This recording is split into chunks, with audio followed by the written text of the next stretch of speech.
Good evening, everyone. My name is David Fromkin, and on behalf of the Frederick S. Pardee Center for the Study of the Longer Range Future, I welcome you once again to our 2001-2002 Distinguished Lecture Series delivered by Dr. Amartya Sen, Nobel Laureate and Pardee Visiting Professor of Future Studies.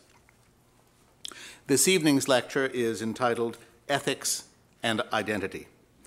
It is the fifth lecture of Dr. Sen's six-part series on the future of identity. The series concludes tomorrow evening from 6 to 8 in this same hall.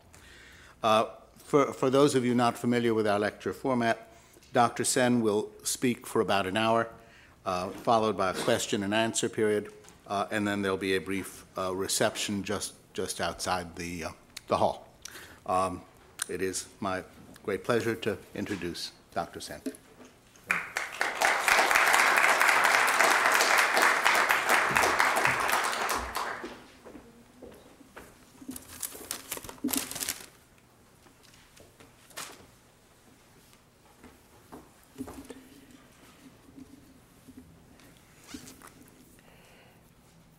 I knew Daniel Pearl a little.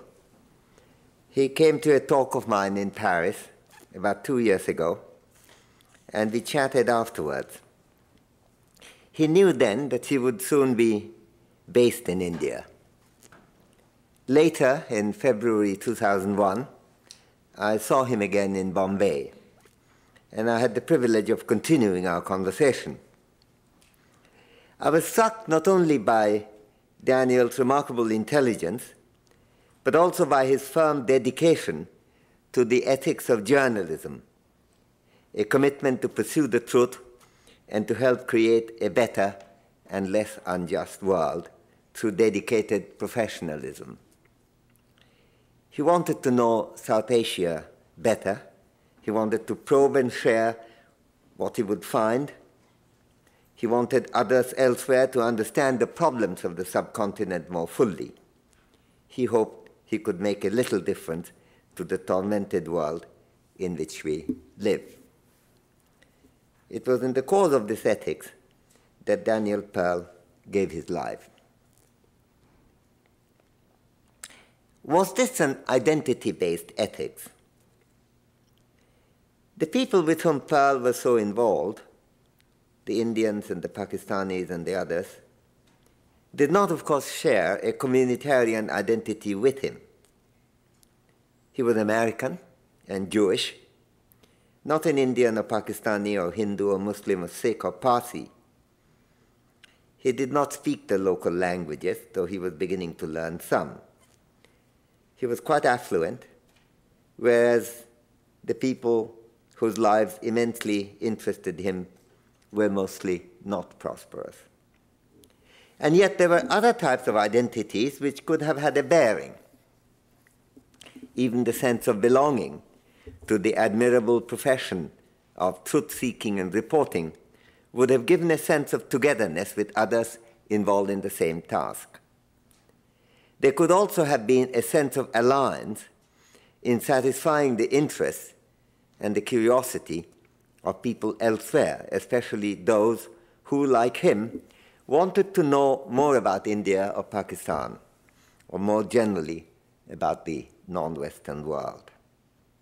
And of course, being interested in other people anywhere in the world can also draw on a person's broad identity as a human being.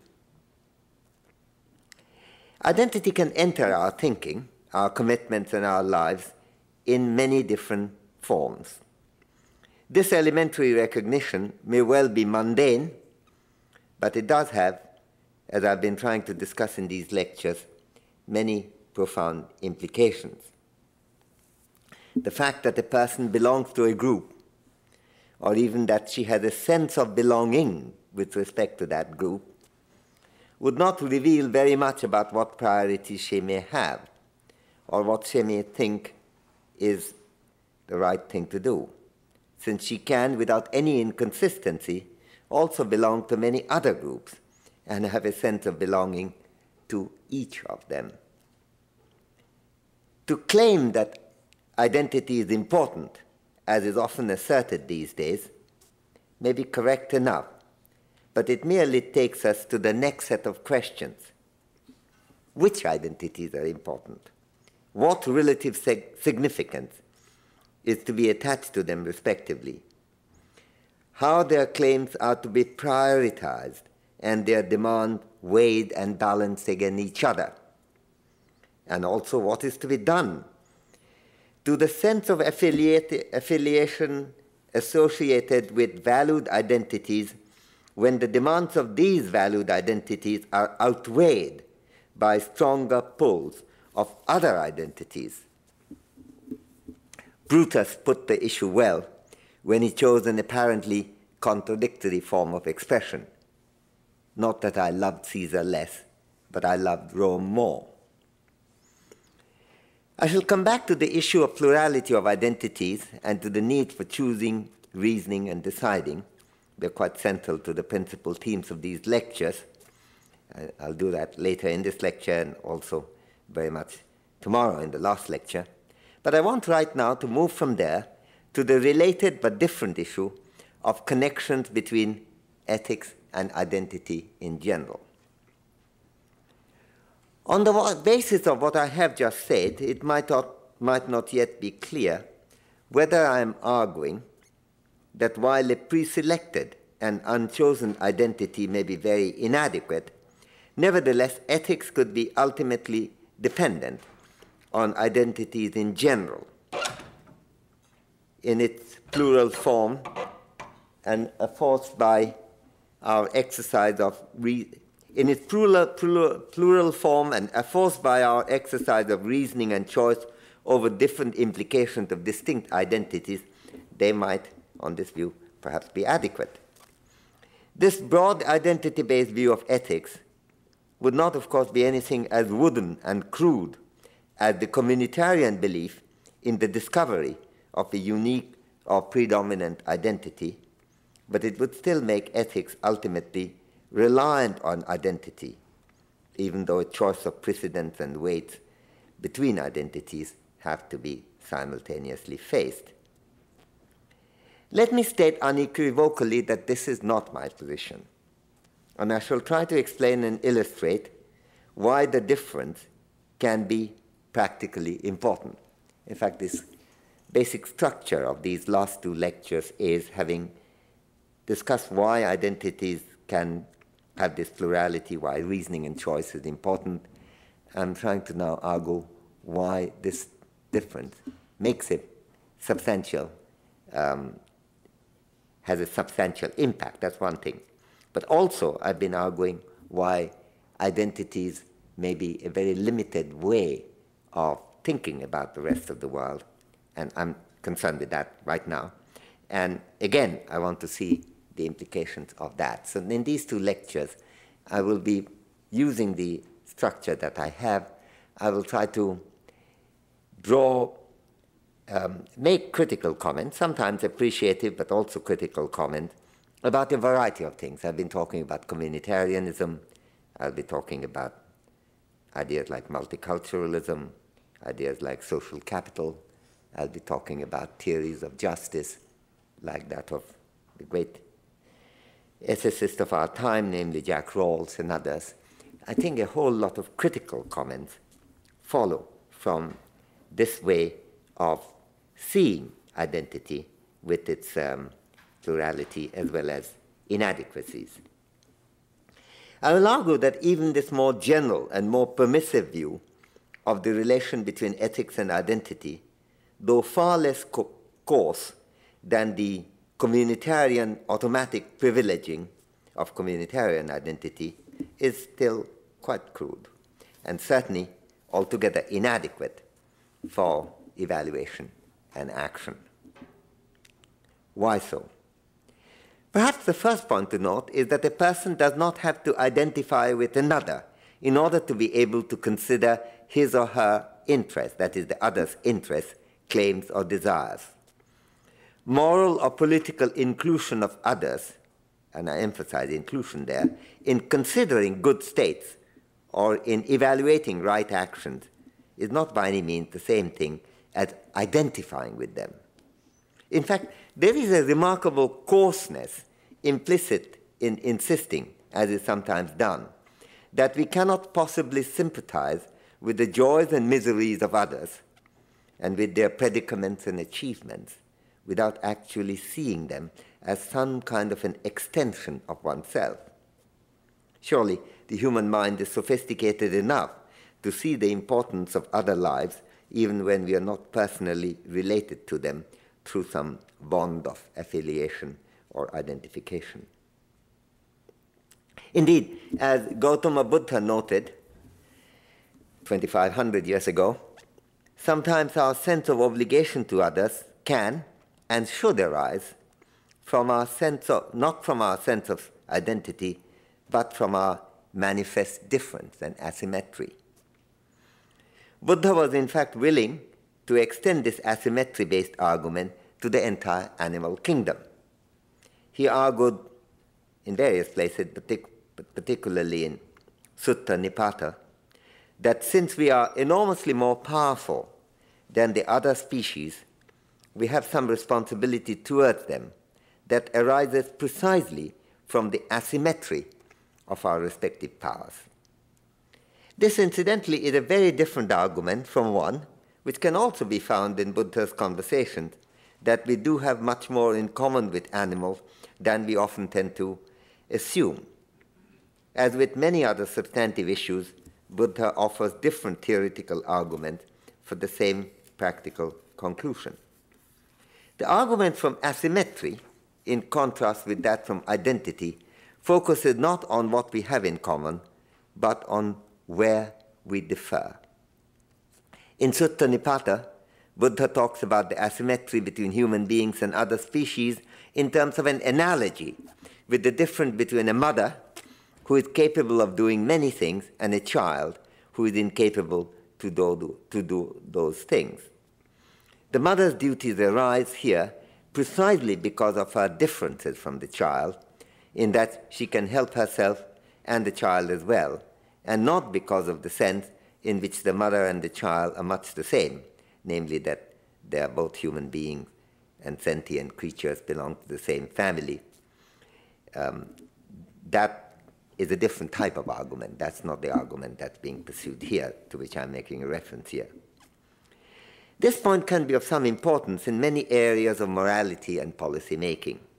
It applies with particular force to the ethics of environmental protection and of sustainable development. And this is again a practical question which I want to take up as among the things on which the approach that I'm trying to develop has substantive implications.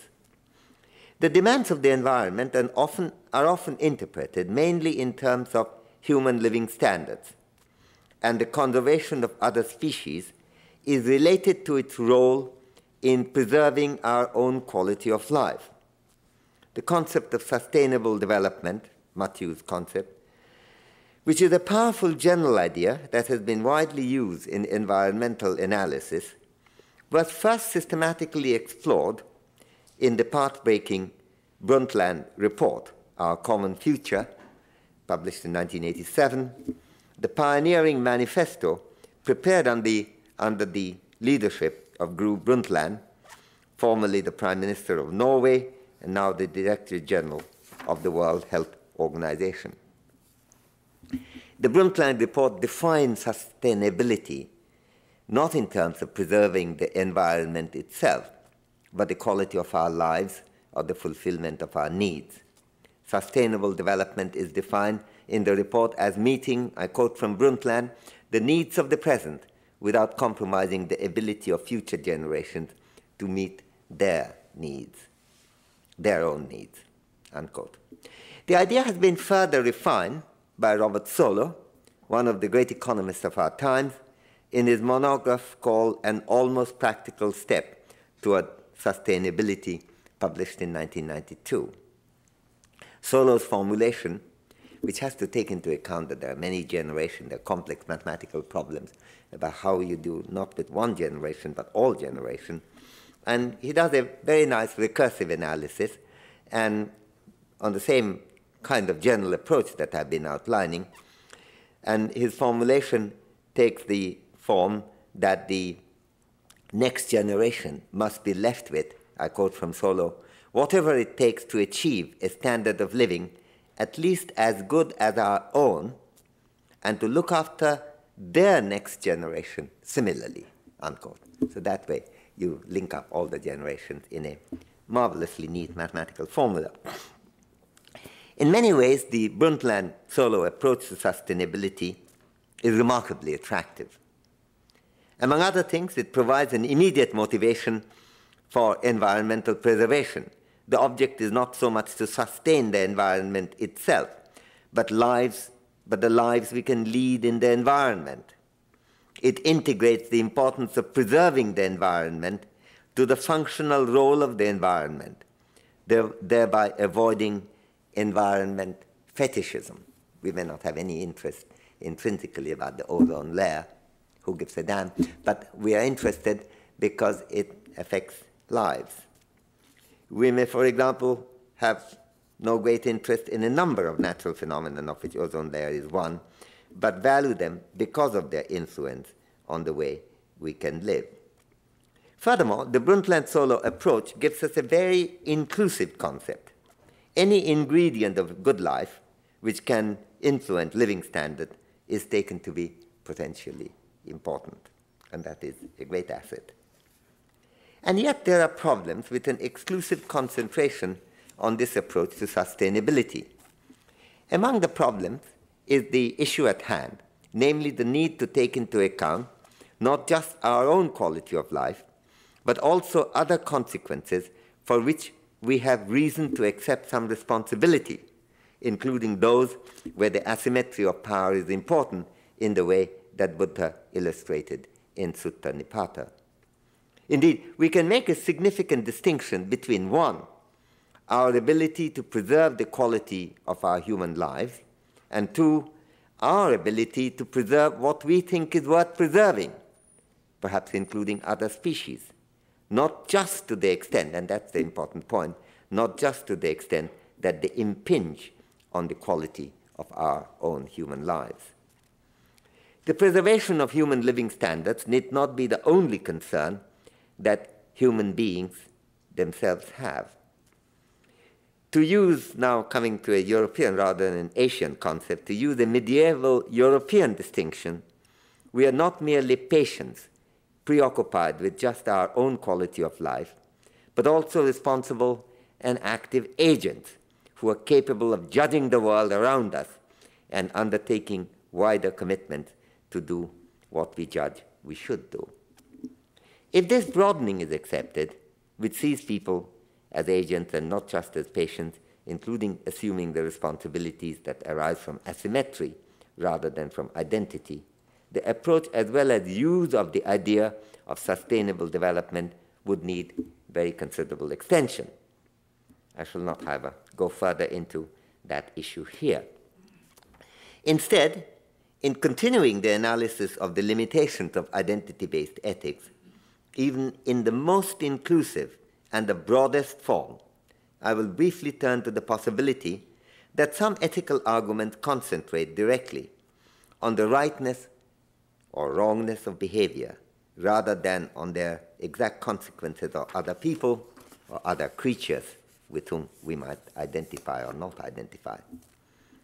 This would tend to limit the reach of identity-based reasoning in favor of focusing on acceptable or permissible conduct. Let me illustrate with an example from a fiction.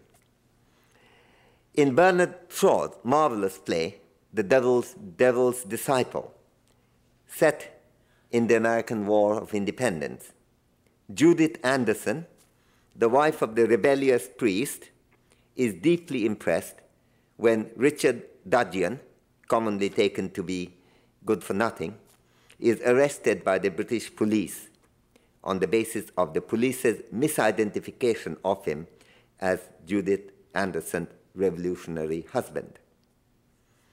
As Richard is about to be hanged, Judith takes Richard's willingness to be hanged without saving his life by simply pointing out the mistaken identity as clear proof of either his sympathy for her heroic husband or perhaps love or ardor for Judith herself.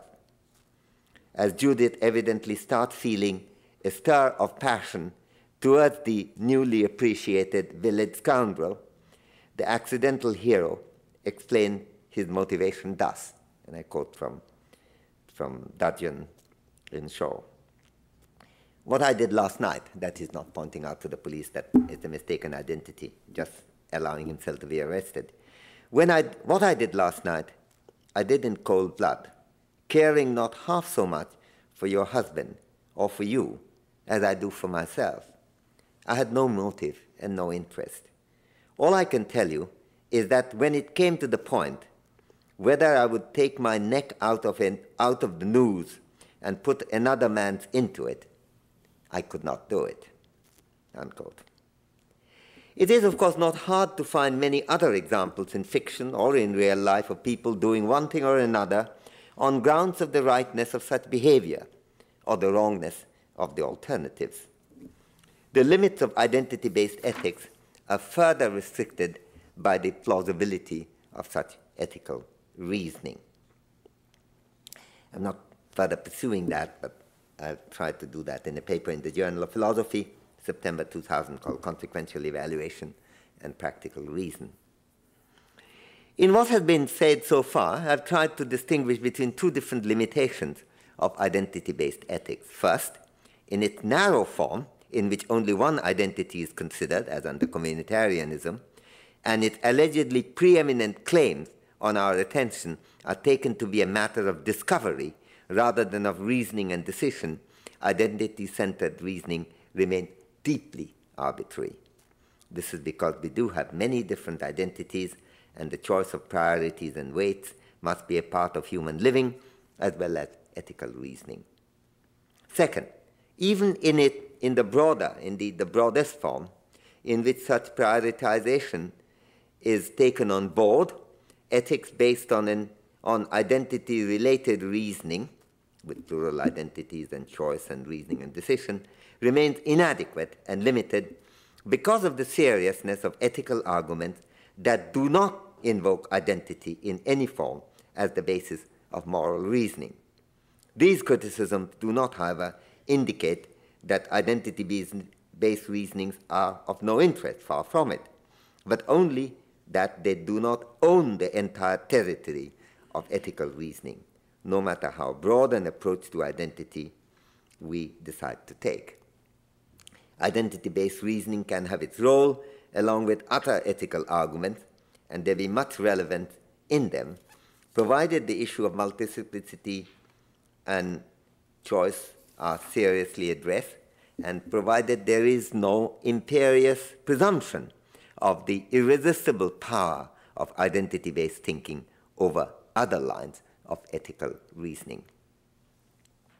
Indeed, it may be useful to consider both the relevance and the limitation of particular uses of identity-based arguments. I begin with a positive contribution of identity-based thinking. I've tried to argue elsewhere that the understanding of rationality of individual behavior in standard economics, particularly standard neoclassical economics, tends to pay far too little attention to our broader concerns, which include those that relate to our loyalties and our identities. The characterization of a quote-unquote rational person in traditional economic theory or in standard game theory has been lucidly summarized by Roger Myerson in his distinguished book, Game Theory. I quote from Myerson: "A decision maker is rational if he makes decisions consistently in pursuit of his own objectives." Unquote. Adding that, I quote again, "We assume that each player's objective is to maximize the expected value of his own payoff, which is measured in some utility scale." Unquote. Rationality is seen as intelligently maximizing such payoff to oneself using all the available instruments subject to feasibility. One can, however, go well beyond this type of justification if there are justification for action, if there are commitments one has reason to pursue that are not entirely, or even at all, reflected in one's own payoff. Such argument need not, of course, be based only on one's sense of identity with others, and indeed I have already considered non-identity-based departures from self-centered reasoning, like Richard Dudgeon's argument to Judith Anderson would be an example of that. Also, Buddha's argument for responsible behavior toward other animals, no matter whether they enhance our own utility, our own living standards or not, is also an example of that. But as it happens, many cases of departure from narrowly self-centered behavior relate to the demands of identity with others and to seeing oneself as a member of a group. I'm going to get a glass of water.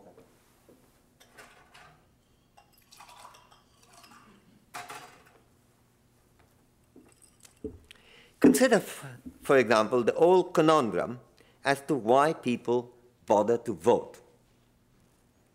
The question, which has often been discussed at one stage when I looked at at least 200 papers on that, the question is often posed in this form: why does a person bother to vote, given the extremely low probability that any individual vote would make a difference? That much analyzed question can be answered in many different ways. But one of the plausible answers directly invokes the idea of identity and seeing oneself as a member of a group.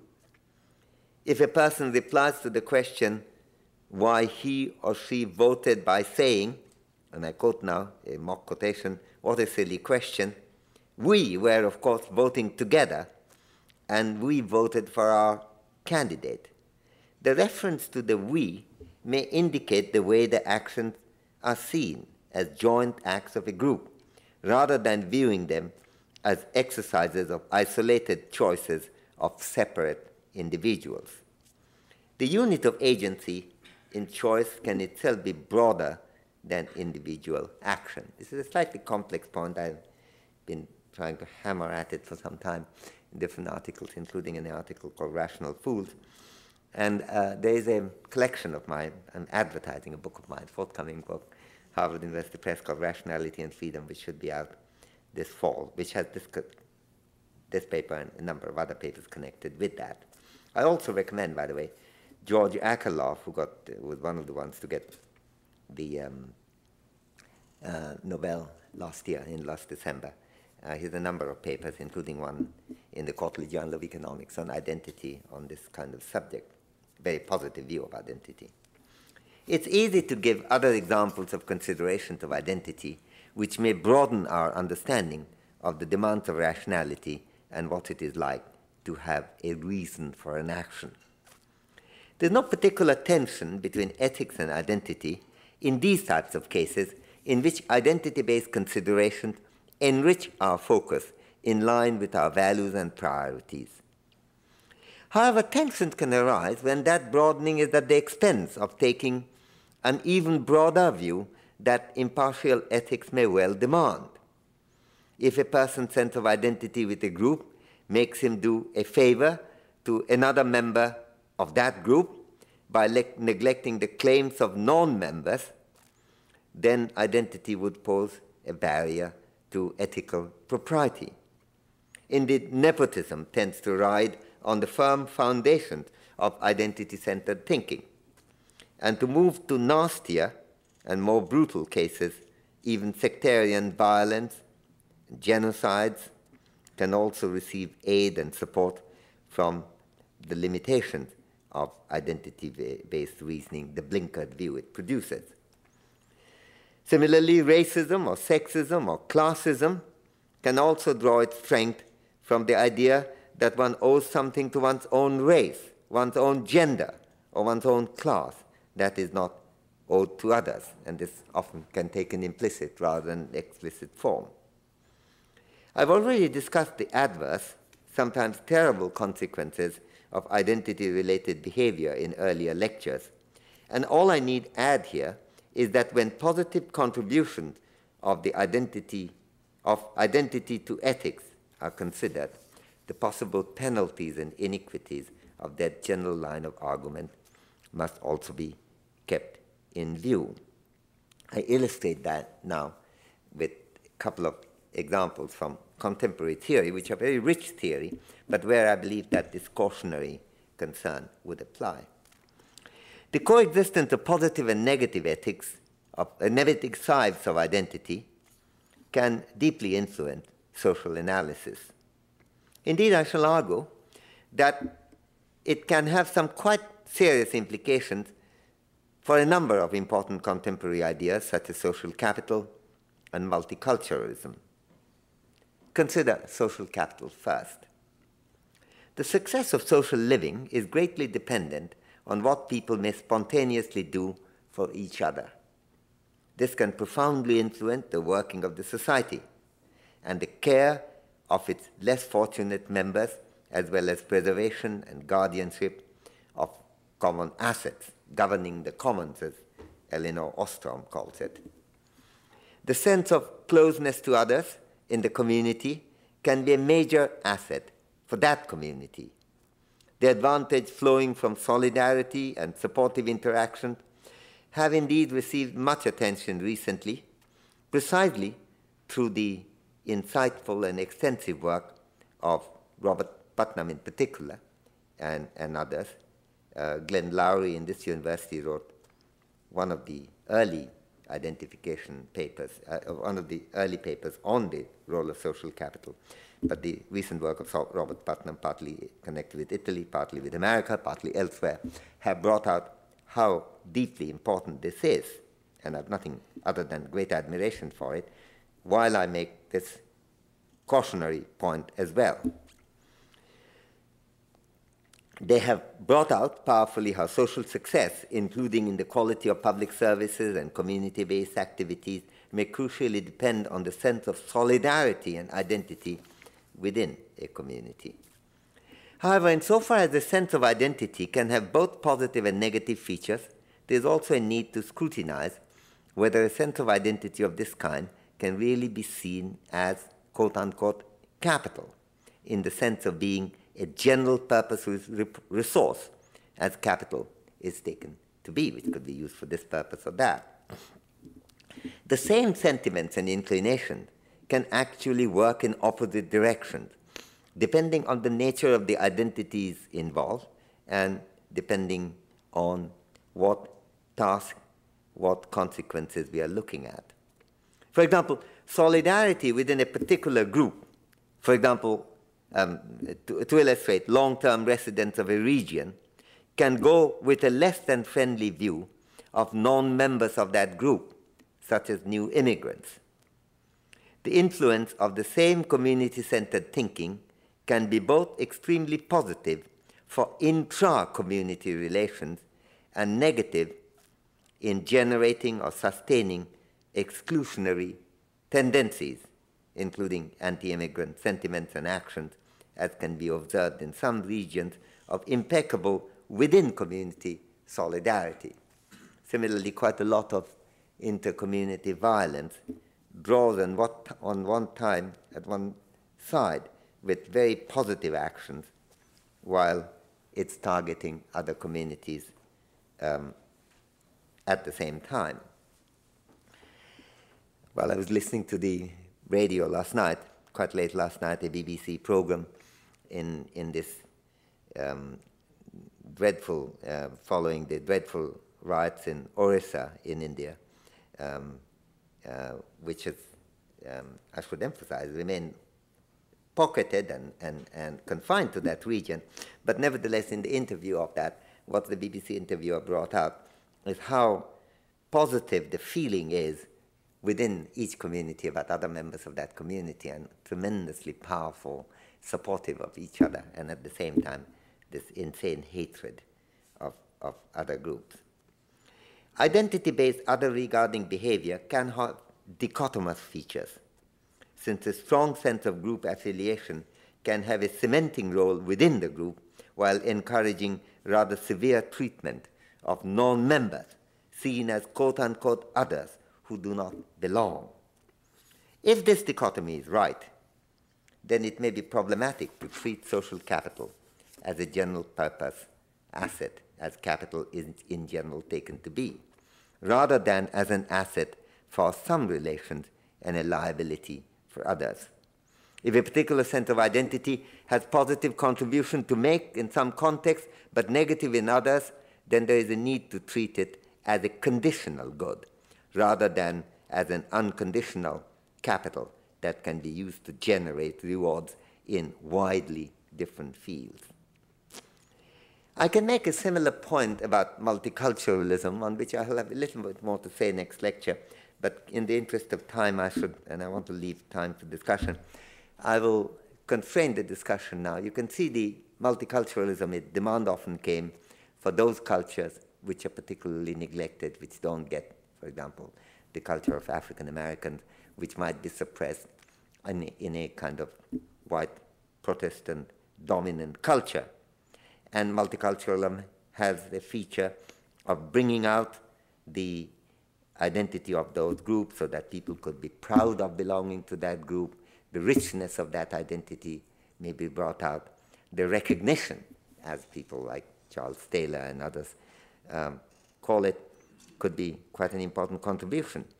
And yet, at the same time, when the focus is on your own culture, you're also shutting out a lot of the world. You may be replacing in the curriculum, for example, local history of your community and shutting out the global heritage. In some cases, in the context of African American studies, it has also ended up not paying adequate attention even to African history as opposed to African American history, not to mention the history of the global heritage. I'll have quite a lot to say on that tomorrow. There's also a tension, as people like Susan Okin and others have tried to discuss, between gender equity and multiculturalism, because multiculturalism may be very tolerant of cultural diversity, treating individuals as members of that group primarily, and therefore whatever their custom is acceptable, even if there is a great deal of gender inequality in it. And that may go against the universalist position, which Susan Okin or myself or many others would take, which would have to override those cultural divides. And multiculturalism, while it enriches lives in one respect, might be impoverishing it in others. I shall not go further into this here today, but as I mentioned, I'll come back to it tomorrow.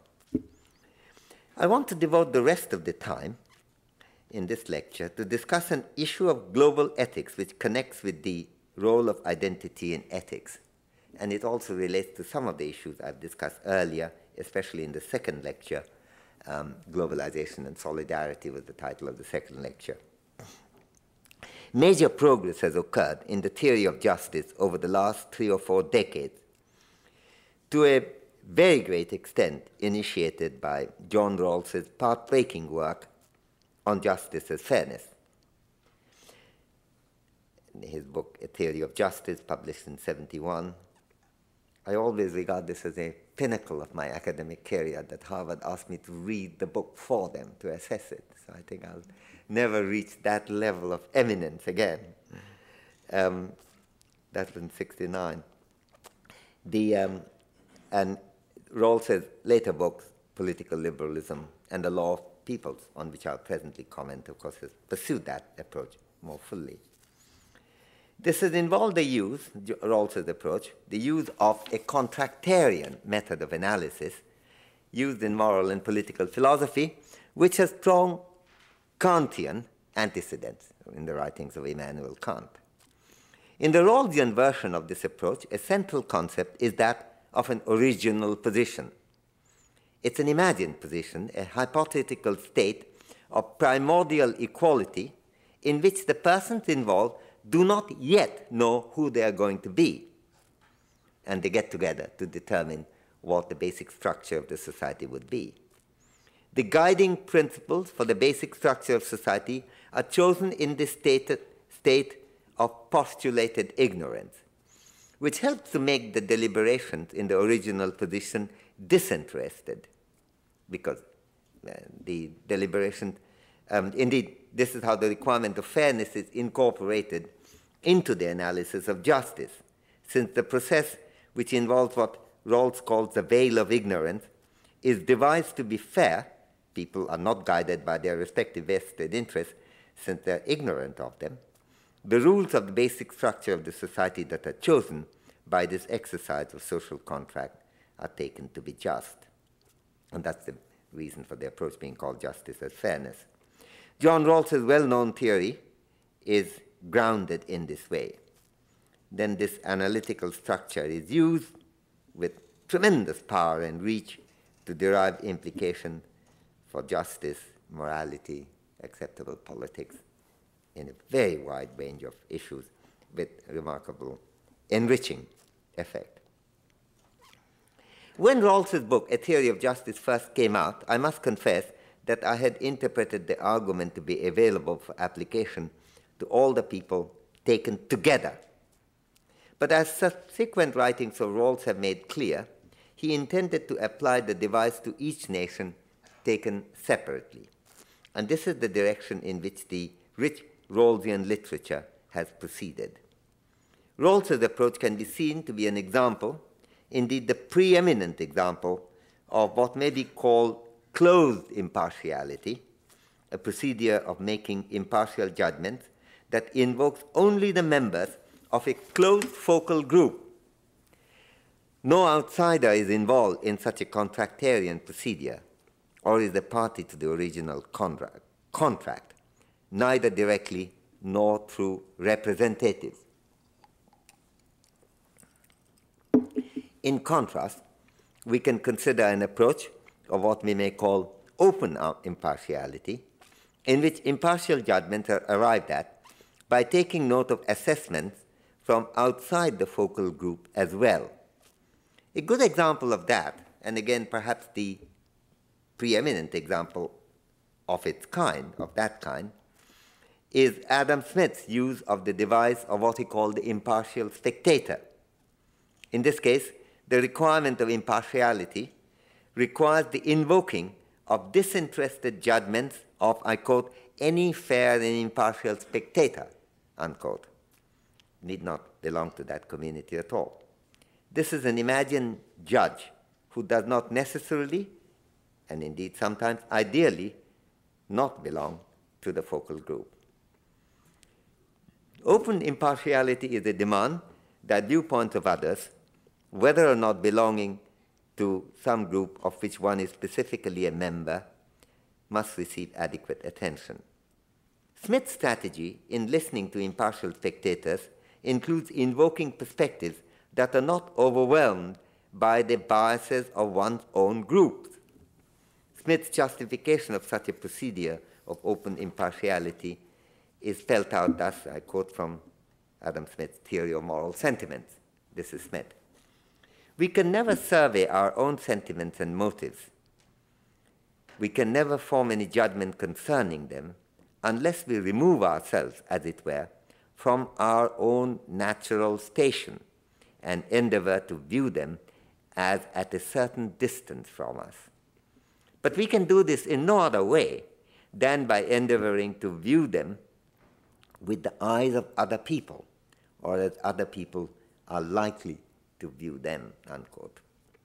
Both closed and open impartiality, of course, demand impartiality, but invoke very different procedures and can produce quite dissimilar results. I've argued elsewhere that closed impartiality has some very specific limitations. I shall consider only two such limitations here today. The first problem concerns what may be called procedural parochialism. Closed impartiality is devised to eliminate partiality towards the vested interests or personal objectives of individuals within the focal group, but it is not designed to address the limitations of partiality towards the shared prejudices or biases of the focal group itself. Of course, procedural parochialism may not necessarily be seen as a problem. For example, many versions of communitarianism may even celebrate the local nature of such priorities. I've already discussed the difficulties with that approach. The same may apply to other forms of local justice.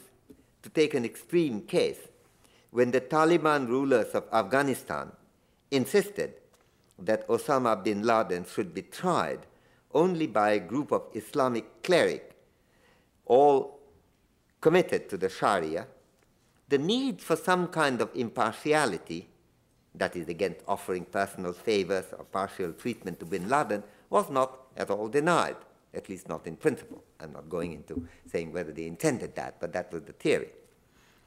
Rather, what was being proposed was that the impartial judgment should come from a close group of people who all accepted a particular religious and ethical code. There is thus no tension in such cases between close impartiality and the underlying normative approach. However, in other cases, when a procedure of closed impartiality is combined in one way or another with universalist intentions, as Rawls clearly affirms, procedural parochialism may indeed be a serious difficulty.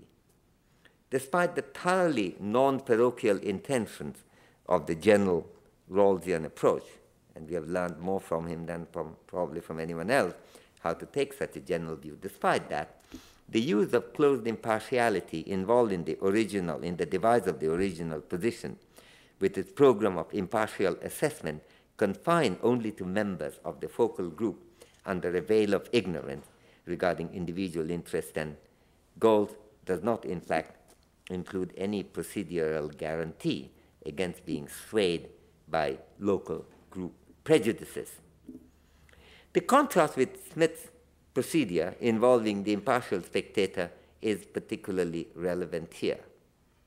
For example, Adam Smith invokes, I quote, "the eyes of the rest of the mankind to understand whether a punishment appears equitable," unquote. The Rawlsian veil of ignorance in the original position may be very effective in making people see beyond their personal vested interests and goals, and yet may do little to call into question the peculiarity of extraordinary punishments in force in a given society, whether we consider the stoning to death of women who have committed adultery in Taliban's Afghanistan, or for that matter, coming nearer home, the craving for capital punishments in many states in this country and by the federal government.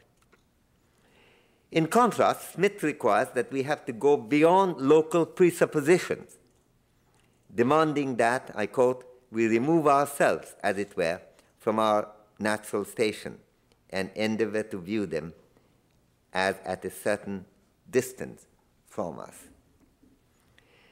unquote. The Smithian procedure includes the insistence that we must try to view our beliefs also with the eyes of other people.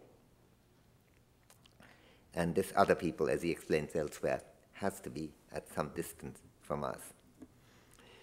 The Rawlsian veil of ignorance does, of course, work powerfully as a device for impartiality, and it addresses quite effectively a different problem, to wit, the removal of partiality towards individual interests and priorities within the focal group, but partiality possibly implicit towards one's own preconceptions and prejudices is not subjected in this procedure to the wider impartial scrutiny.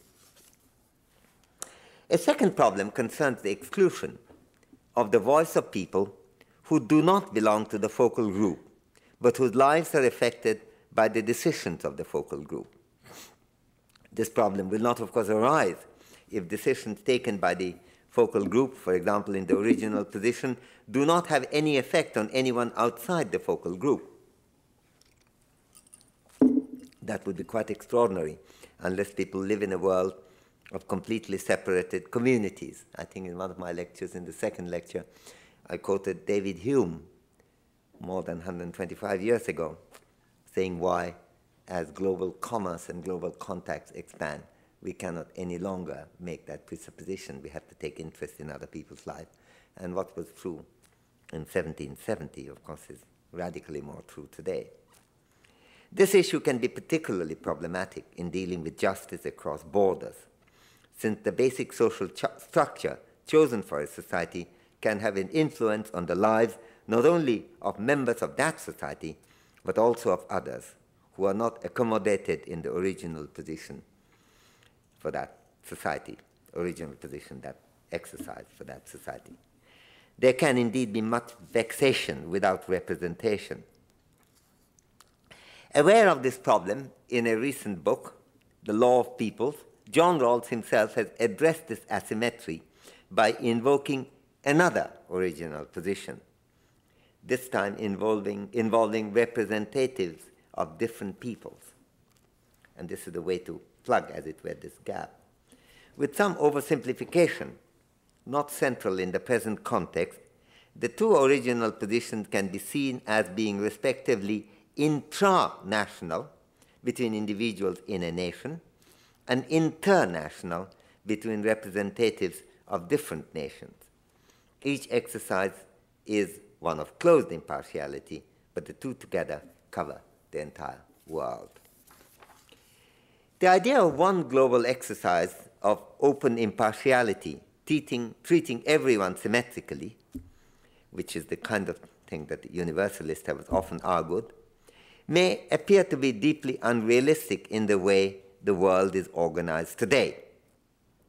Certainly, there would be an institutional lacuna here. We can, and that's not in doubt, and that's one of the reasons why Rawls takes this institutional approach for each people, as he calls them, or each state or nation separately. We can nevertheless, despite those institutional limitations, invoke the insights and instructions generated by a cross-border, quote-unquote, public framework of thought, as Smith, among many others, have done. I will not pursue further this issue here beyond noting that the ethical relevance and practical influence of global discussions are not totally conditional on the existence of a well-organized planetary forum for gigantic institutional agreements. More immediately, even in the politically divisive world in which we live, we have to give fuller recognition to the fact that different persons across borders need not operate only through their nations and some kind of international, interstate, or intergovernmental relations. The world is divisive, all right, but as I have tried to argue in the previous lectures in this series, it's diversely divisive. And the partitioning of the global population into distinct nations or peoples is not the only line of division. Indeed, one of the lines of division I considered and was critical of, namely that among civilizations, argued by Sam Huntington and others. I'm not discussing it now, and I don't buy it, but that would be an alternative to it, because civilizational partitioning is not the same as partitioning according to nation states or people. There are many such. Nor does the national partitioning have a preeminent priority when these many ways of classification exist over other categorization as implicitly presumed in the law of people. So one way of thinking about it, in the critique of Sam Huntington's Clash of Civilization, concentrating on the classification of civilization rather than clash, I was arguing that there's no preeminent way of thinking, there's no way of thinking that to be the preeminent way of dividing the people, partitioning the people in the world. I'm now saying similarly the thing applies to nations, it would apply to cultures, it would apply to professions and class, and lots of other things. Interpersonal relations and concerns across borders, across country borders, go far beyond international interaction in many different ways.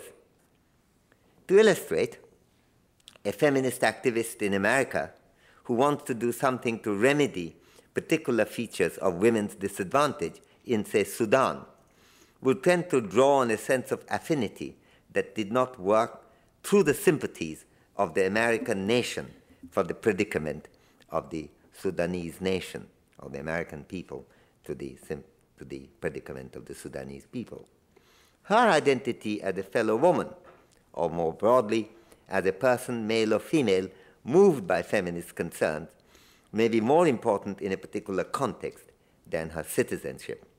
And the feminist perspective may well be introduced in an exercise of open impartiality without it being subsequent to national identities, as it is in the Rawlsian exercise. It's a second layer. The first one is within each nation.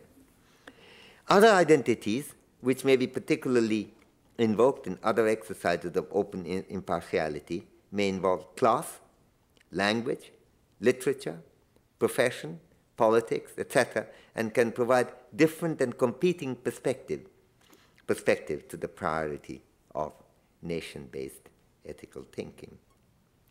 Even the identity of being a human being may have the effect, when fully seized, of broadening our viewpoint correspondingly.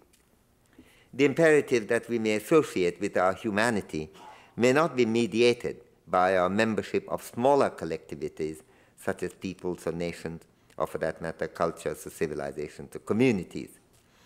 Indeed, the normative demands of being guided by humanity or by humanness, to take a less identity-based view, can build on our membership of the wider category of human beings, irrespective of our particular nationalities, sex, tribal affiliations, or traditions, modern or old. Behavioral correlates of global commerce, global culture, global politics, global philanthropy, even global protests, like those recently on the streets of Seattle, or Washington, or Melbourne, or Prague, or Quebec, or Genoa, draw on direct relations between human beings with their own standards, and their respective inclusions and priorities relate to a variety of classifications. These ethics can, of course, be supported or scrutinized or criticized in different ways, even by invoking other intergroup relations. But the intergroup relations thus invoked need not be confined to or even be led by international relations or interpeople relations, as in the law of peoples. They may involve many diverse groups with identities that vary from seeing oneself as a businessman or a worker, as a woman or a man, as a conservative or a socialist, as being poor or rich, or as a member of one professional group or another, of say doctors or lawyers. Collectivities of many different types may be invoked. International justice, even in the finely tuned form, the laws of the people, is simply not adequate for global justice. I must stop here today. I have argued that while identity can have much relevance to ethics, it is limited both by internal plurality of different groups with which one may identify, and the need to choose and reason and decide, and by the claims of other forms of ethical reasoning which are not parasitic on identity. When I try to bring this set of lectures to a close in tomorrow's final presentation, the lessons from today's discussion of ethics and identity will have to be invoked in that context. But as a well-known cartoon in The Punch put it, I think in 1849, never do today what you can put off till tomorrow. So I'll stop there.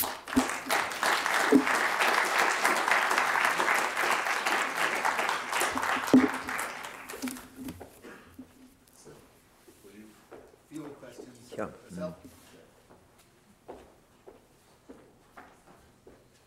Are there microphones? Or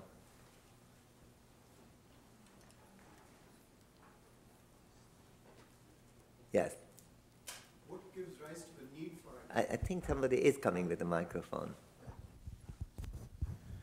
What generates the need for an identity? Is it a construct or is it something intrinsic?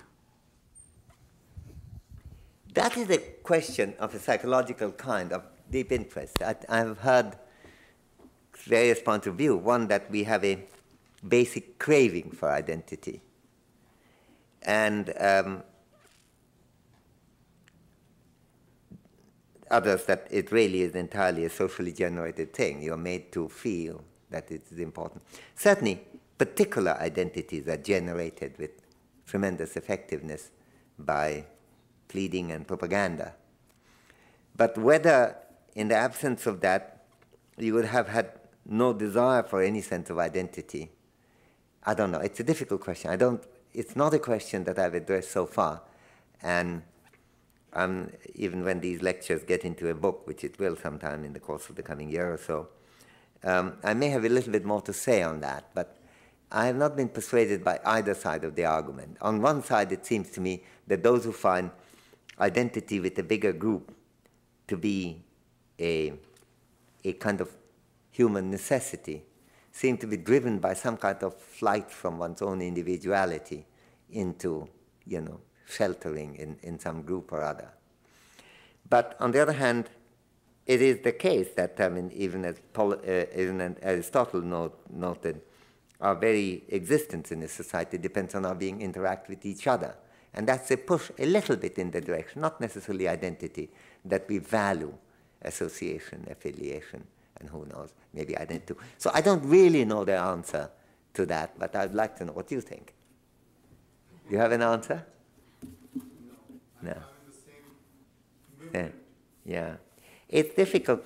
I think what is quite important, it relates a little to the question that I often have to face in the context of my work, even though throughout my life I've been concerned with the social influences that operate, the influences of society on the individual, whether you deal with, in the way society works, like in generating poverty, lack of health care, or even famine, or whatever it is where society is very important, or in individual thinking about the rest of the world. But nevertheless, I'm often criticized as being an individualist, by which they mean that I see a person as an individual, having an identity of its own, and not just member of a group. And I have two issues here. First of all, of course, the most basic point that I think the point was made most clearly by Marx, I think, that any kind of artificial dissociation of the individual from the society is a mistake. So a mistake on both grounds, that it doesn't take the society very seriously, and it takes the individual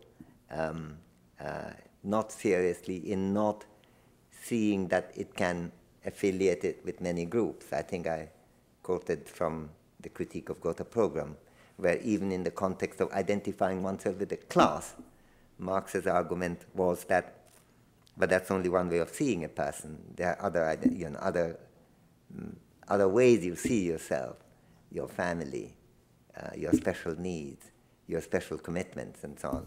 So I think the difficulty there, and that is the main difficulty with the view which denies the individual, is that it grounds the individual in a community, in a group, where that individual may belong to many different groups. So the plural view of groups that I've been taking, plural groups of identities, necessarily requires the individual as a concept, not as a methodological individualist would put it, excluded somehow from interaction with others, not in that form at all, but not be preeminently member of just one group, and that's it. There's no more individuality left. And in that sense, there is a strong need for individuality. But of course, that doesn't again answer your question, because you have a strong need for individuality and the freedom to associate with many groups, but nevertheless have a hankering from that association. So your question remains unanswered. I can't even say that I will answer it tomorrow. No.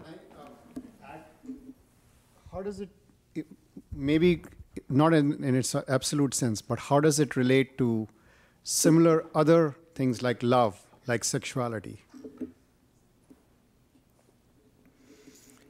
Well, love and sexuality tend to involve other people, mostly. I know there are exceptions. But suppose you were deprived of love. Is there an intrinsic need for love, just like there is an intrinsic need for identity?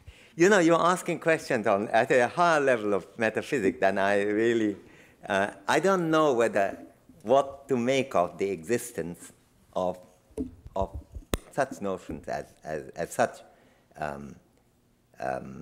stirrings, not just feelings, stirrings as love and affection and so forth. It's quite possible that there are. I mean, it's not even absolutely clear how one would settle it. That is, if it is the case that individuals raised in society always have these feelings, then to say, had they been not raised in society, I mean, if Robinson Crusoe somehow produced by immaculate conception a child was born in that island and grows up there, would it have any sense of love and affection? I don't know that, and I'm not even sure I'm very interested in the answer to that question, actually. It seems to me, so I don't want to undervalue your question. I'm partly saying I don't know the answer. Partly I'm saying most of the things that I want to say, or nearly everything I want to say, does not depend on what answer I give to that question, which is one of the rather crass materialist reasons for not pausing too long on that question. But it's an interesting question, ultimately, and to which, if you find out, let me know. Yes, I'd like to go back to the distinction you make between parochial... Where are you? Oh, okay. Between procedural parochialism and what we may call procedural universalism.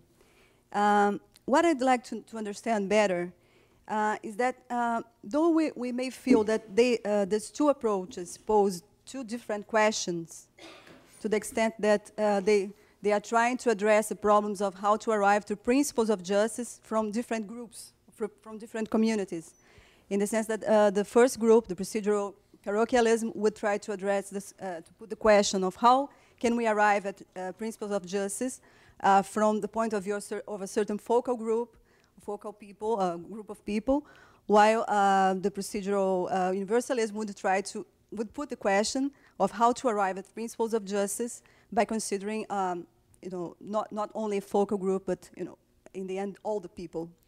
So we would say that the questions are different. But my question is, how can the answers be different? How can you provide different answers from just adopting the idea of a procedural universalism? Yeah, I see the distinction that you placed it, and that is indeed the way I think people tend to think of it, and Rawls himself has given very good reasons for thinking of that way. Two different questions. For this society, what's the right justice? And then proceed to, and of course, he is always a universalist that in that context, think about your universal values. But in the procedure, and I'm marking procedure, even though the intentions are universalism, the procedure itself does not encourage any beyond the frontier give and take in the context of arriving rules for that society. That's the context that I'm concerned with, and that's where the contrast is with Smith. But the difficulty with that way of thinking about it is that our ethical thinking and our political thinking are not confined only to social groups. I mean, that's why I gave the example of, say, a feminist activist. If a feminist activist is going over to, say, Sudan, she decides that's what she's going to do. She's going to change the lot of women in Sudan, to try to interpret that as the kind of dedicated activism of American citizens for Sudanese citizens, I think would be quite a mistake, because it's not being mediated through the national, international, or interpeople relation. There, the commitment of the feminist group across the world, beyond boundaries, is itself an identity where the question could be done, what should I do? Should I go? How much sacrifice am I willing to make for this cause? So I would say two things here. First of all, there's a slight difficulty in calling the view I'm putting forward as a universalist procedural universalism, because it need not necessarily be universal. It's procedural pluralism, really. And that is Smith's position. That is, he is not taking the view, and he's not unrealistic enough to think that there's one gigantic line of thinking where everybody enters. Now, we do have many associations, affiliations, many identities, and we do think of ourselves in many different ways. I mean, we don't live in a time when trade union congresses are great, but there have been big things. There have been political, there have been First International, Second International, Third International, even a Fourth International for a little while.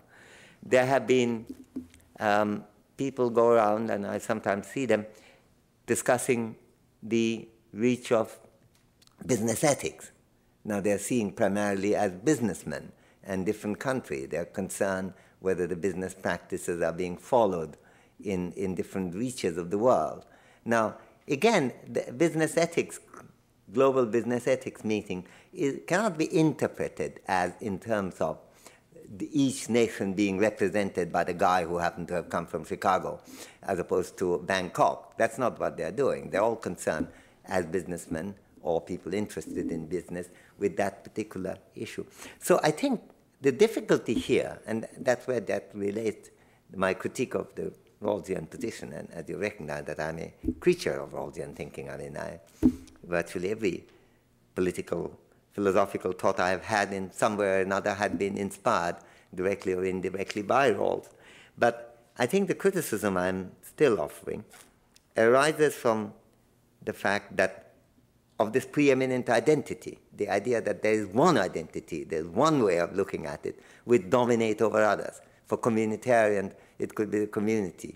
For Huntington civilizational categories, it's civilization, and so on. In this context, it's the nation, it's the quote-unquote people, as Rawls calls it, bound together by a common set of rules, legislature, judiciary, and so forth. It's that, and I'm trying to argue that that may have a lot of reach and a lot of power, and given a choice, certainly I would choose that over a community-based thinking. But I don't have to choose that, because there are many other ways of asking the same question that you are putting it: what would be right for that group? What would be a good global business ethics? That question doesn't require to be parasitic on international relations. What would be a good feminist commitment? Does not. What would be a good way for working people in the world to get together, or whatever it is, depending on various things that have been important in the past. These have been concerns that have classified the people of the world differently. So quite a lot of the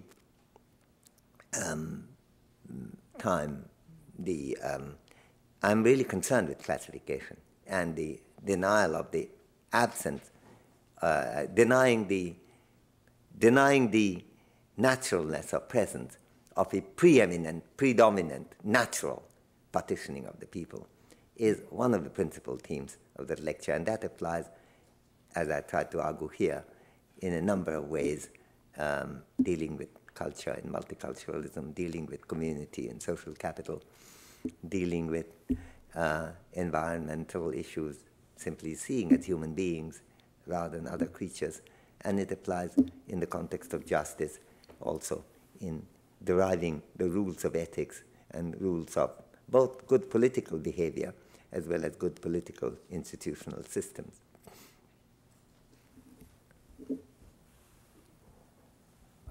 I can't help thinking about the problem of feedback, a kind of a cybernetic issue involved in describing identity, which I don't think either of those positions you've described touches.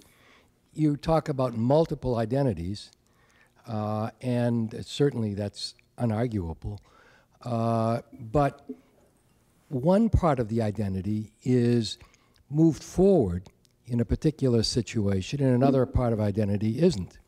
When you talk, for instance, but the other part that isn't forward is still present. When you talk about the American woman who is looking to make the lot of the Sudanese woman better, one of the reasons she can do that and has that, the availability for that, is that she is not being borne down by other issues. That is, that she is in a position where she has the mobility to do. there's a kind of a feedback among the identities, with one identity being foremost at the moment, I suspect. And I don't think Yeah, that's I think I was what you're with you saying. until the last point. I totally agree. And I think this interactive nature of the identities, the fact that they interrelate. You see, to some extent, one of the arguments that has come up in the, I mean, I'm quite interested in feminist issues. And one of the issues that often come up is this question. I mean, you're dealing with African women or Indian women, Pakistani women, Afghan women, whatever it is. Why does suddenly an American woman, what right do you have to speak on that? Now, there are two issues there. First issue is that somehow the culture is the dominant identity, and this person's man or woman, it could be American feminist man, could, that particular focus is not to be taken seriously because the culture itself undermines that voice. So that's one issue to which feminists, both in America and the West, as well as in Asia and Africa, might object and do. But the second point, which is a more aggressively counterpoint there, is to say that sometimes when you are thoroughly weighed down by poverty and survival, thoroughly weighed down by tradition, you have not had the opportunity to think about possibilities which in other societies have become clearer. And that's why the possibility of learning from other cultures is extremely important. This is going to be one of the themes for tomorrow's lecture, really. And we have reason to learn from other societies precisely because of our differences of experience, have taught us to be sensitive to some issues to which other people in some other societies may not be sensitive. And there is a case for us to examine each other. Should we be more sensitive to that? In that global dialogue, some countries would have some things to contribute which other countries may not have, and that doesn't mean it's only one way. I mean, there could be other things that the American woman in Sudan might find out that there are aspects of Sudanese life which could be very enriching in the American context. So I think if you, leaving out the last point where you said that some of these might be more preeminent than others, which is in general probably also true, they need not be all symmetrical. But I would not think, I think the most important point there is the interactive nature of these identities: culture, nation, feminine, gender, class, which is a very big thing, having a feature. Traditionally, if you think about the anti-imperialist movement in the days when imperialism in a kind of overt form was very powerful, like, British, French, Portuguese, the natural allies of the anti-imperialist pro-freedom movement have tended to be working class movement in different countries, whether it be Communist Party in Italy or France, or the Labour Party in Britain. There has always been a kind of alliance there, and that you see the effect of that continuing, even such things that there's no other way of understanding, for example, what happened in Vietnam without seeing that as being associated. So I think in many ways that interactive thing is an extremely rich line to pursue, and I'm very glad you mentioned that, because I'm aware that in 6 lectures I'm trying to pack in a lot. I will have more to say on that subject, but I'm not sure how much will that go into it in tomorrow's lecture. I'll try to say 1 or 2 things maybe there. You have spoken about globalization before. Where are you? Yeah. You've spoken about globalization before, and today I hear the term universal come up several times. I was wondering how you make the distinction between the global and the universal, or globalization and universalization in theory, and also as we try to put it into practice. Well, I don't use, I don't use these words, any of these words, as having a profound significance of their own. The main thing I was distinguishing is between open and closed. Now, the global would be open to global influences. Now, universal, of course, would be also open, but in some ways one would tend to think of it being open even beyond the present globe. Now, I mean, it's the kind of point that most powerfully made by Edmund Burke in his speech in British Parliament in the impeachment of Warren Hastings, when he was mentioning that it's what you have to look for is not just people and their values in different parts of the world. It's a very, Burke is often taken to be a great conservative, in which many ways he was, but this is a case where he is discussing the need for sensitivity of different values. But then, among other things, he suddenly goes on to say, not just today's, but also the past. It's a kind of, and now, does globalization, globalism include values that were dominant at one stage and have disappeared? Should they be interested in it? So I think since universal is a kind of non-restrained and global is restrained but within the globe, that's really where the distinction is, if you made the etymological analysis. Now, since we don't really have much opportunity of going anywhere other than the globe, I mean, it's not clear that that distinction is tremendously strong. And certainly I don't attach any great importance to that distinction at all. But I mean, for most purposes, what I'm looking for universal global would do too. But the only difference is, in the case of universal, you're emphasizing its openness. In the case of global, you're emphasizing its closeness to the whole world. And global is, incidentally, universal, the more I think about it, is also, of course, more tolerant of the Smithian perspective of a cluster of parochial views, which together produces a more universal approach.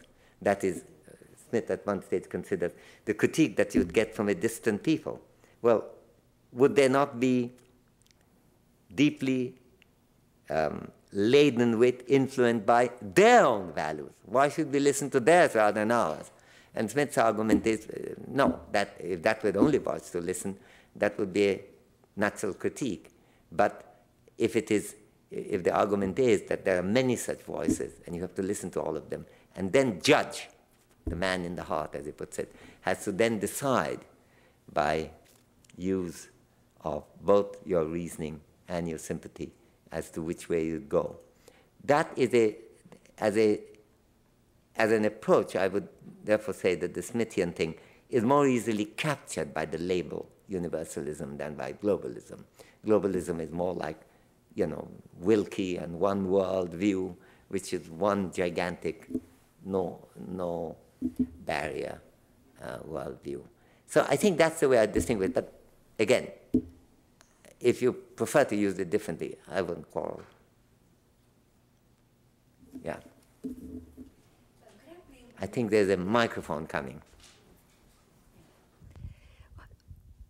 As we are grappling with the identity and ethics, I would suggest another approach, perhaps, as the ethics, or actually identity as a cumulative phenomenon. Cumulative, rather than a matter of either or plurality or choice. Yes. But it's actually cumulating. The prominent Japanese Zen master and also Unitarian scholar Shinichiro Imaoka suggested, well, he used the model of religion, and since religion is always, it's the hot issue in the matter of identity, national and religious identity, which stirs the most passion. So Shinichiro Imaoka suggested that we, in fact, are alumni of many traditions. He demonstrated that by practicing the plurality of religions, in fact, in order to find out or learn or be clear about our identity, we need to put it into context. That is, to learn others' identities, and then we understand ourselves better. Then we probably are better or more avoiding the parochialism in a pejorative sense. So after we clearly see our identity and learn the others, we then become alumni of different, he used this term, we become alumni of many religions, and in our growth process, we reach the state of free religion, which is an integration of other traditions, of other truths. It's actually suspending our truth as the only truth and integrating others. And this is a growth process. And this then our identity perhaps will become more universal, and truly would lead to religious tolerance. Yes. No, I agree with that. But let me say three things after having agreed. One is to say that I would not call it cumulative, it's interactive, and that, that's what I've been discussing as in the form of interaction, why the interaction is very important, whether you take religion or whether you take society or second lecture was very much concerned with any of these, like Japan and so on. I'll come back to it tomorrow, particularly in the context of the interaction between, again, I come back to civilizational issues in West and non-West, the conception of the West. And so forth, and what is often taken to be the concept of the West, I would argue, is in fact a much more interactive notion in the way that you were describing it, rather than a kind of genesis on its own. So that's the first thing. Secondly, I think while there is a great merit, if you belong to a religion, to look at what it looks like from the perspective of other religion, that's the positive side of the religion-based classification and identity. The negative side is that it tends often to drown other identities that also distinguish people. Now, this has become a big issue, for example, on which I very briefly made a remark in one of the early lectures, I think the first one, about in Britain, where there's the kind of, unlike in America or in France or Germany or Italy, state schools can be religious schools. They have traditionally been only Church of England schools, and then Catholic schools too. Northern Ireland has both, supported by the state. Now, Christian though. And now then there was demand that, why only Christian? And then there's more, given the multicultural nature, multi-ethnicity of Britain, there is now several Muslim schools, there's several Sikh schools, not yet any Hindu schools, but there's some on action, I gather. And on one side, you could say that it's broadening the opportunities. On the other hand, of course, it's also closing off many opportunities. If a child is born into a Muslim family or a Hindu family or a Sikh family, then that's it. It goes to a denominational school. And it may hear arguments from other religions, is a kind of deliberately interreligious activity, but the identity of religion itself being a strong determinant of your life may be overemphasized in that context. Now, this is a question I want to come back to, say, tomorrow, that when in the context of, say, when an Arab British person goes to a Muslim school, the focus is on those things which identify an Arab Muslim as a Muslim. Does not identify the Arab civilization as a great cradle of mathematics and science and tolerance and many other things. And so there is a kind of downside in being thoroughly multi-religious, just as there's a downside to being thoroughly multicultural, and in the Rawlsian case, thoroughly multinational, because it emphasizes respectively culture, religion, and nation to the exclusion of other categories, which may be very important too. And that is, by the way, the very practical policy, and I think there's considerable evidence on the basis of already Northern Ireland studies that the parochial schools based on Catholic schools and Protestant schools have done much to foment the clashes that continue to happen. So there is that problem that we have to also consider. But the third point I was going to make is that if you're ready to, I mean, your line of thinking, which is important in interaction, can be married with the point that was made earlier about the interaction between different types of identities when it was being argued that the feminist identity and the national identity, cultural identity, can interact with each other. So insofar as you're making a point, generally on the enriching side of interaction, I think I very much with you. I will discuss one or two problems that arise in that context too. I made a brief reference to some writings of Akhil Bilgrami, who is a philosopher at Columbia, about in a very interesting paper called What is a Muslim, arguing that quite often what had happened, this interaction, just that you learn, but also interaction can produce where you define yourself as being distinct from the other person. So you see yourself as the other. So quite a lot of the non-Western identities are defined as not being Western, not being Christian, not being that.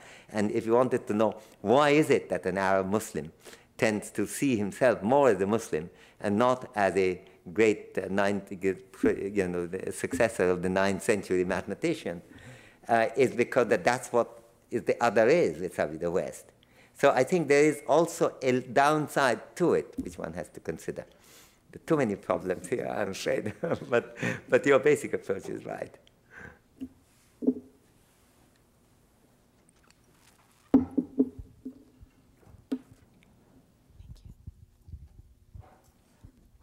I'm wondering about the practical implication of what you've said here today to those very concrete instances where people come together to do business, let's say, for example. And, come for? Let's say to do business together. We can talk about international... Business meaning commerce, yeah.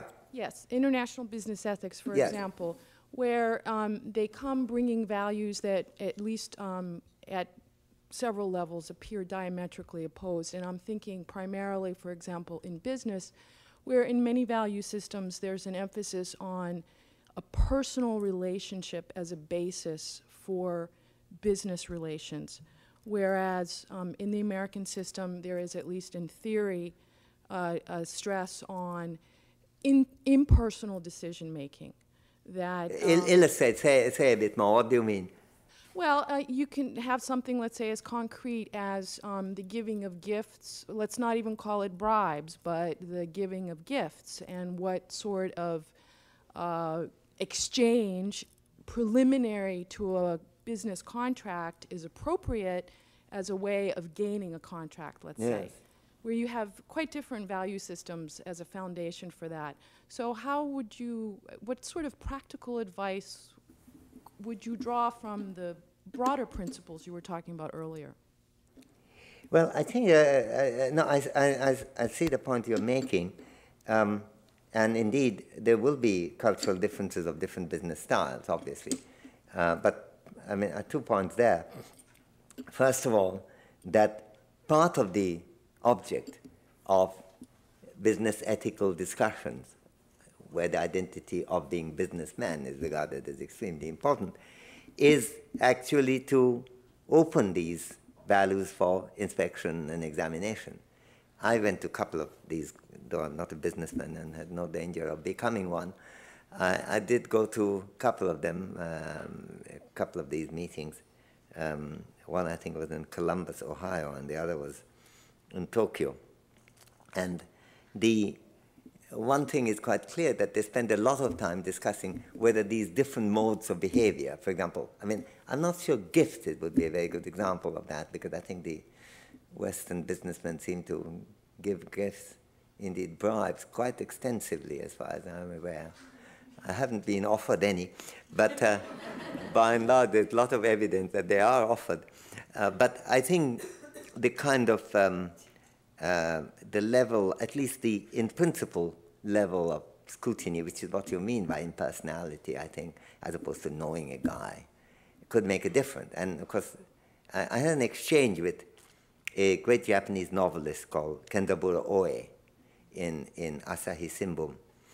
We had 4 rounds of exchange. And we were trying to discuss how these Japanese values have positive and negative features. And among those, certainly the kind of trust that you have in each other has been a very positive factor in part of Japanese development. And yet, I think the persistence of inefficiency and corruption in the corruption which often are not even seen as corruption in the Japanese, particularly financial sector, when deals are made on a handshake, could make a dramatic difference. And there, a kind of no-nonsense Western style,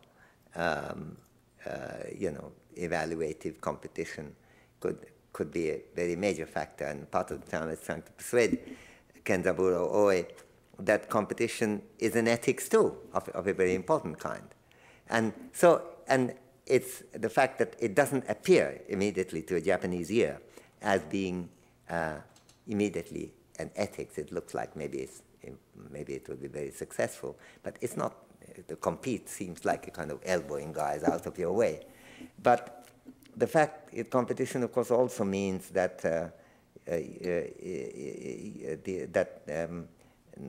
not that you don't expect any favors, but other people would not cut you out if you are in a position to deliver it better on grounds that he is known to the person and you are not.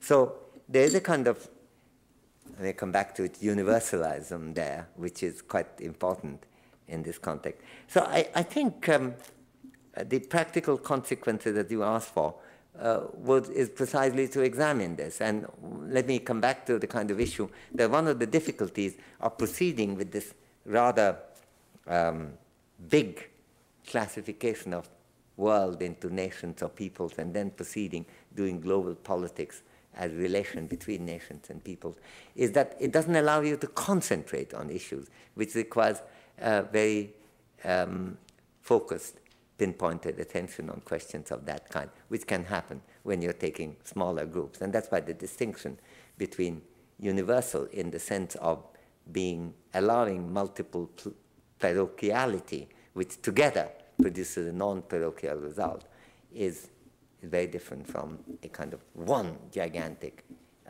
globalization exercise. Yeah. I think you're going to get some instrument. I was just wondering, do you find a strong sense of identity synonymous with ignorance? Strong sense of identity with? Synonymous with ignorance. Ignorance. I can't hear. Can you speak more loudly? I'm sorry. Hold it nearer. Hold it nearer. Synonymous with ignorance?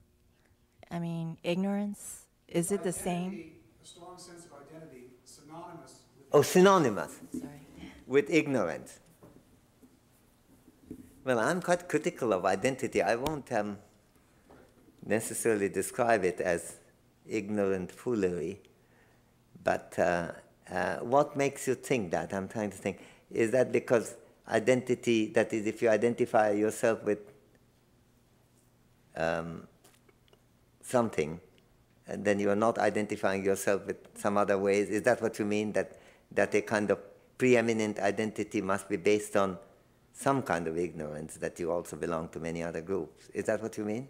Yeah, because I think a lot of times people try to, maybe they need a sense of identity because they don't know how to organize and map reality. And so they tend to be swallowed up in a group. They subscribe. Live in a ghetto, as it were, of that group.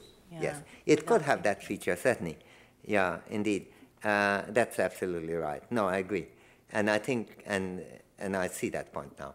That is, in some ways, and it's the obverse of the point, that education is extremely important, knowledge is extremely important, to be able to overcome barriers which may otherwise restrain you within more limited groups than you would have reason to think if you knew more and if you knew about how the rest of the world lives and so on. Yeah, that I think is a very important argument. I will touch a little on that tomorrow, but I see the point there.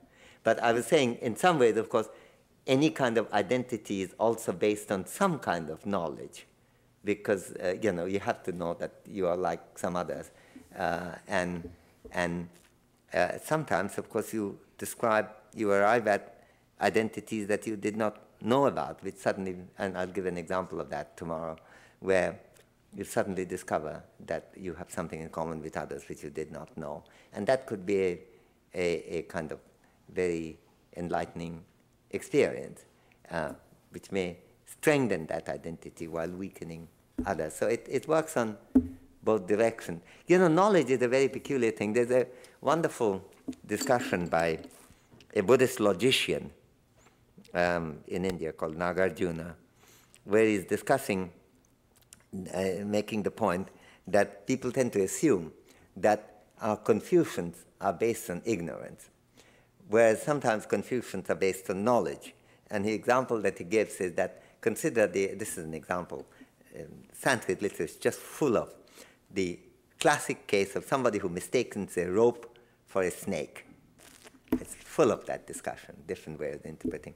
And Nagarjuna's point is, unless you knew what a snake looked like, you would never mistake a rope for a snake. You might think it's a hippopotamus or something like that. So the underlying that confusion of rope for a snake lies some knowledge that a snake looks like that, but some lack of knowledge, namely it ain't a snake and it doesn't move and so forth.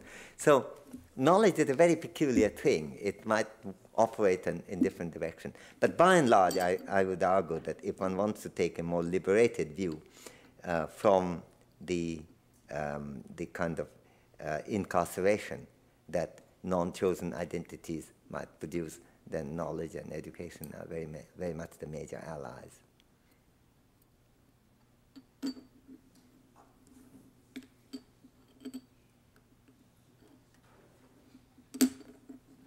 I think I should declare that I've answered all questions now.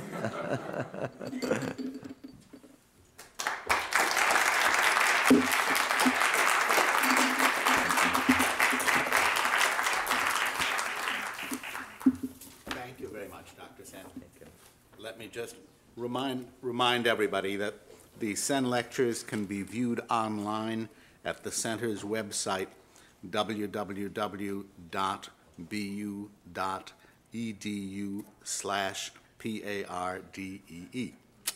And we hope you'll all join us tomorrow night for the 6th and concluding Sen lecture. Tomorrow evening, it's different time, however, 6 to 8, but here in this same room. Good, and see you all outside now for a reception. Thank you.